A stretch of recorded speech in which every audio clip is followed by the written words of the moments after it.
ക്രിസ്തീയ മനപരിവർത്തനം എന്തുകൊണ്ട് ആഗോള വ്യാപകമായ ഒരു പ്രതിഭാസമായി മാറുന്നു? ഈ നാളുകളിൽ ലോകമാകമാനം ക്രിസ്തീയ മനപരിവർത്തനം തകൃതിയായി നടക്കുകയാണ്.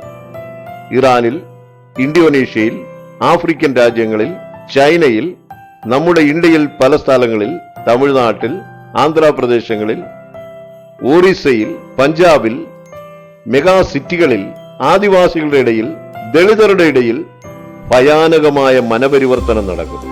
കാരണം എന്ത്? കാര്യമായ വിദ്യാഭ്യാസമില്ലാത്ത സാധാരണക്കാർ ബൈബിൾ പ്രസംഗിക്കുമ്പോൾ എന്തുകൊണ്ട് ആളുകൾ അതിലേക്ക് ഇത്രമാത്രം ആകർഷിക്കപ്പെടുന്നു? പല രാജ്യങ്ങളിലും ക്രിസ്തുവിശ്വാസികൾ ക്രൂരമായി പീഡിപ്പിക്കപ്പെടുന്നു.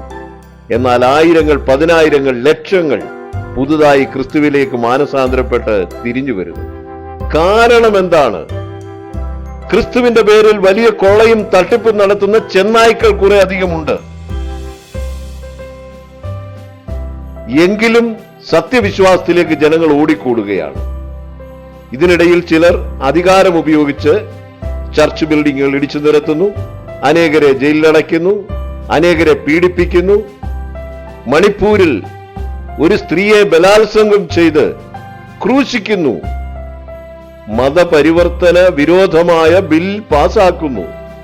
എന്നാൽ ഇതിന്റെ എല്ലാം നടുവിൽ മനപരിവർത്തനം തുടർമാനമായി നടന്നുകൊണ്ടിരിക്കുന്നു. എന്താണ് കാരണം? ഒറ്റ കാരണം ഇതാണ്: ഇത് ഒരു മനുഷ്യന്റെയും സംഘടനകളുടെയും ബുദ്ധിപരമായ നീക്കമല്ല, ഇത് ദൈവത്തിന്റെ നീക്കമാണ്. ദൈവം കഴിവുകെട്ട മനുഷ്യരെ മനുഷ്യവർഗത്തിനു വേണ്ടിയുള്ള ദൈവത്തിന്റെ പദ്ധതിക്കായി നിയോഗിച്ചിരിക്കുകയാണ്. പല ഗ്രന്ഥങ്ങളും ചവറ്റുകൊട്ടയിൽ എറിഞ്ഞു കളയുമ്പോൾ വീട്ടിൽ പൊടി പിടിച്ചിരിക്കുന്ന ബൈബിൾ പൊടി തട്ടിക്കളഞ്ഞ് അനേകർ വായിക്കാൻ ആരംഭിച്ചിരിക്കുകയാണ്. ലക്ഷോപലക്ഷം ജനങ്ങൾ പുതിയ ബൈബിൾ വാങ്ങി വായിക്കുകയാണ്, പരിശോധിക്കുകയാണ്. സംവാദകർക്കിടയിലും വലിയ രസകരമായ സംഭവങ്ങൾ നടക്കുന്നു.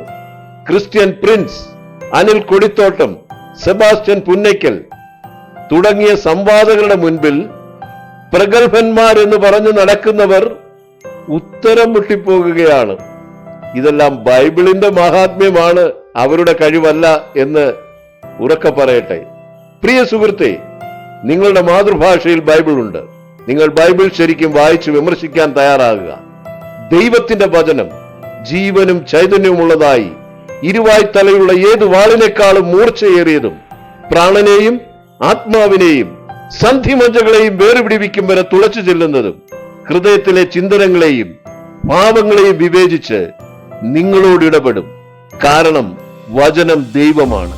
ആ വചനം ദൃഢം ധരിച്ചതാണ് കർത്താവായ യേശുക്രിസ്തു. ആ യേശുക്രിസ്തുവിനെയാണ് സുവിശേഷകന്മാർ ലോകം മുഴുവൻ പ്രസംഗിക്കുന്നത്. ആ യേശുക്രിസ്തുവാണ് ആയിരങ്ങളെ തന്നിലേക്ക് ആകർഷിക്കുന്നത്. അതിനെ എത്ര എതിർത്താലും ആ എതിർപ്പിനെ അവഗണിച്ചുകൊണ്ട് ലക്ഷോപലക്ഷം ജനങ്ങൾ ക്രിസ്തുവിലേക്ക് ആകർഷിക്കപ്പെടും.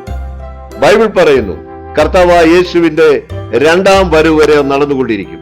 ബൈബിൾ വീണ്ടും പറയുകയാണ്, കർത്താവായ യേശുവിൽ വിശ്വസിക്കുക, എന്നാൽ നീയും നിന്റെ കുടുംബവും രക്ഷ പ്രാപിക്കും.